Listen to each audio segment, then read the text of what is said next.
Hello mga bata, ako si Teacher Onay. At ngayon ay may gusto ako sa inyong ibahagi na kwento. Ang kwentong ito ay hango sa tunay na buhay ni Wanay, isang batang estudyante na kagaya ninyo. Ano kayang aral ang makukuha natin sa kwentong ito? Tungkol saan kaya ang kwentong ito? Huwag na nating patagalin pa at atin nang simulan. Ang title ng kwentong ito ay Make a Wise Choice. Tungkol saan kaya ito? Alamin natin. In many schools in the Philippines, students are given opportunities to show their talents through cultural contests, sports fests, quiz bees, art activities, and more. These events help them discover what they enjoy and what they are good at. Wanay was one of the students who always looked forward to these activities. She was a bright grade 6 student known for many talents. At home, Wanay loved music and enjoyed singing along to songs.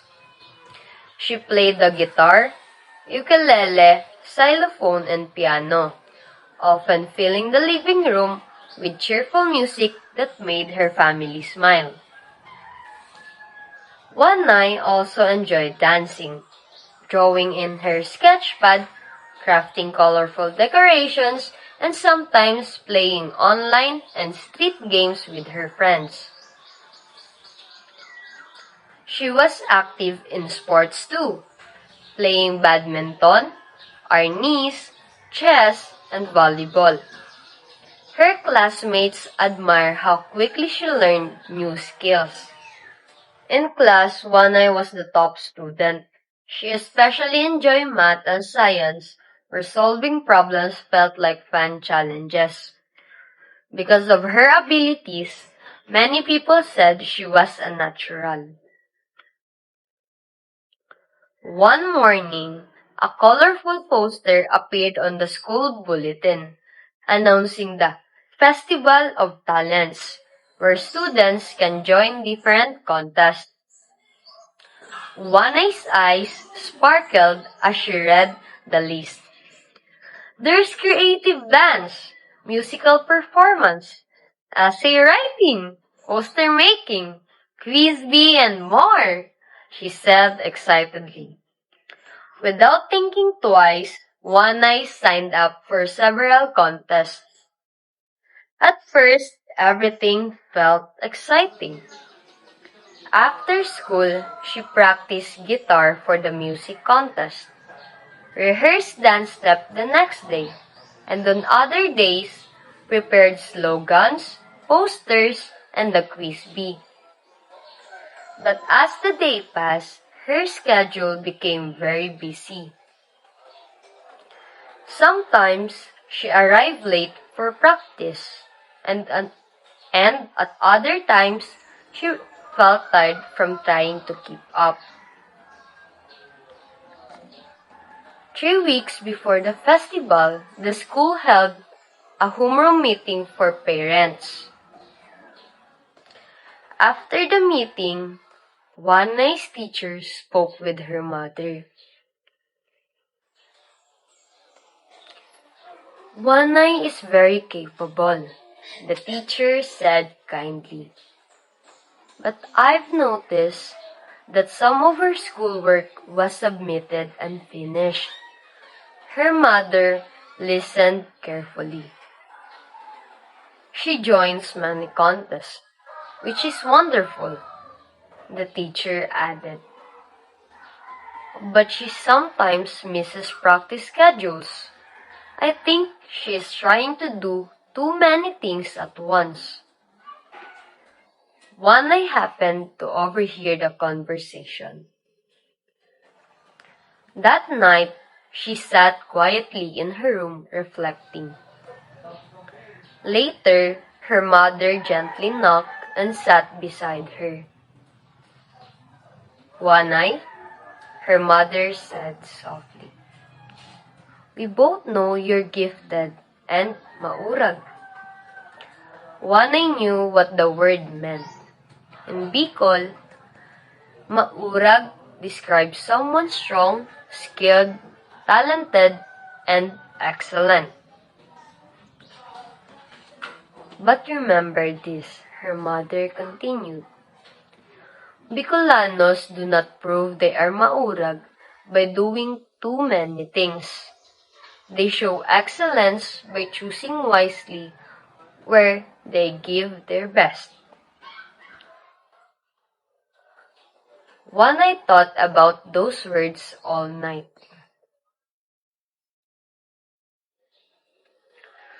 Before she slept, she wrote a list in her notebook of what truly mattered most: her schoolwork, her health, and the talent she loved the most. The next day, she made a brave decision. She withdrew from some contests and chose to focus on 2 events only: musical performance and poster making.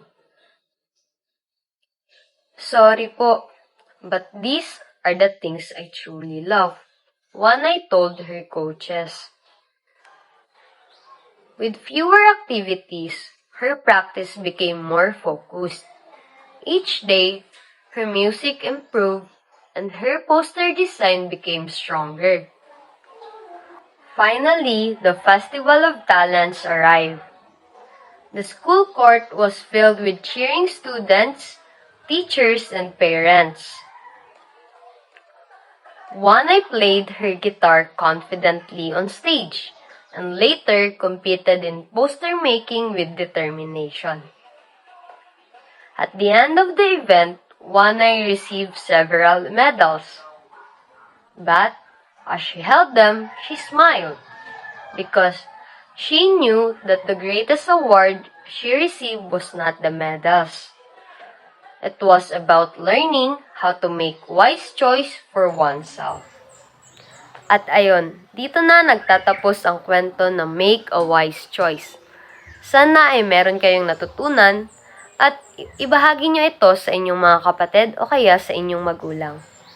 At ngayon, natapos na tayo sa pagbabasa, ay dadako naman tayo sa mga questions at activities na sasagutan at gagawin natin. Para sa unang part, sa vocabulary muna tayo. Para sa vocabulary part, the meaning of words may vary depending on how they are used in the sentence. Below are words taken from the story.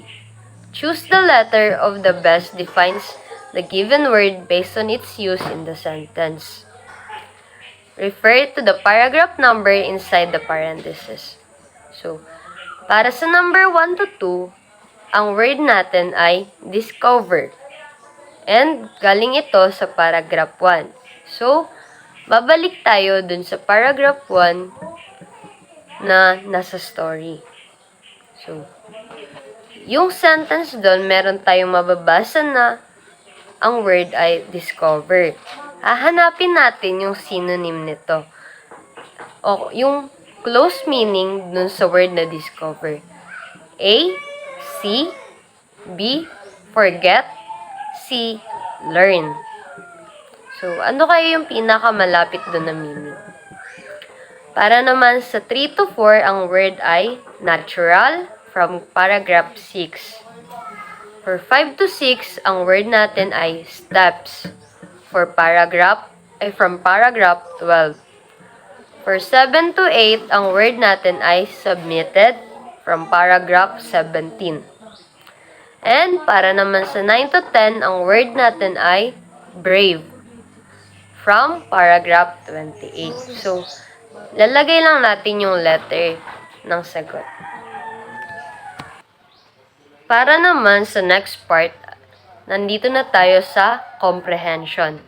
Babasahin ko ang direction.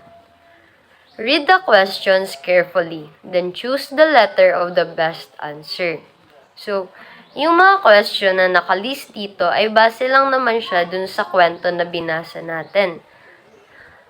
Meron tayong items 11 to 20. So, meron tayong 10 na question na sasagutan. Example, sa number 11. Who is the main character of the story? A. Coaches, B. Teachers, C. Wanay, and D. Students. So, lalagay lang natin yung letter ng tamang sagot sa papel. Tapos, meron tayong 12, hanggang 20, isusulat lang natin yung best and correct answer na mababasa natin sa choices. Ngayon ay nasa next activity na tayo. Ang name nito ay word ladder. So, hayaan nyo akong basahin sa inyo ang directions. You are given a starting 4-letter word and a clue for the final word. So, dalawa. Yung 4-letter word and then yung clue. Next, change one letter at a time to form a new real 4-letter word at each step. So, dun sa starting word natin, mag-change kayo ng one letter at a time. Tapos, kapag nag-change kayo ng one letter, dapat tunay na word siya. Real word. Next, continue changing one letter at a time until you reach the final word that matches the clue. Next, do not skip steps and make sure each intermediate word is valid. Dapat tunay na word siya. Last, write down each step of your word ladder. So, kailangan mag-aaraw-araw tayo para sa next word na magagawa natin. For example, ang word natin is kite. Tapos, ang clue naman natin is similar to. Anong word kaya ang meaning ay similar to? Or anong word ang ma-associate natin sa word na similar to? So, ito yung sagot. Start tayo sa kite. Tapos, pinalitan niya yung letter K ng B. Magiging siyang bite. After nung bite, pinalitan niya yung letter T ng K. So, magiging siyang bike. After ng bike, pinalitan natin yung letter B ng L. So, magiging na siyang like. Ang meaning ng word na like is kagaya sa clue, similar to. So, ganun yung gagawin natin. Meron ulit tayong 10 items dito na sasagutan nyo. Kung kailangan nyo ng help, pwede naman kayo magpatulong kay mama, kay papa, or sa mga nakakatanda nyong kapatid. Andito na tayo sa last part ng activity, kung saan ang title nito ay Creative Integration Activity, My Talent Medal. So, kailangan natin mag-prepare ng mga materials. Cardboard o anything na matigas na papel, scissors, colored pencils, crayons or markers, ribbon, pwede na din ng yarn, and glue or tape. So, gagawa kasi tayo ng sarili nating medal. So, ito yung direction. Cut out a circle from cardboard to serve as your medal. Magpa-help tayo sa mga parents o kaya mga nakakatandang kapatid. Next, draw a picture in the medal that represents the talent you would want to showcase if you were joining the Festival of Talents. So, magdodrawing tayo dun sa harap ng medal. Next, color and decorate your medal creatively to make it visually appealing. So, papagandahin lang natin. Next, attach a ribbon or yarn to the medal so it can be worn or displayed. So, parang ganito ang itsura niya. May ribbon, tapos ito yung circle na medal. So, kagaya ng sabi kanina, dito magdodrawing tayo nung talent na gusto nating ipakita.